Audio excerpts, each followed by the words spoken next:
Assalamualaikum. My name is Fatima Rushda. I'm an assistant accountant. This is to bring peace in my mind, which is my parents moved to New York and applied for asylum, and I was granted by the green card, which was earned by telling lies.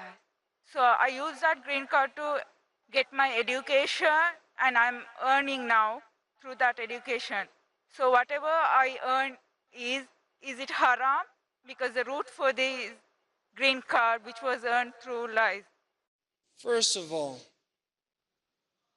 if you made tawbah from that and you repented because you knew you did something wrong and Allah subhanahu wa ta'ala, you came back to Allah and Allah has forgiven you and you moved on, then insha'Allah it is not haram bi'idnillahi subhanahu wa ta'ala.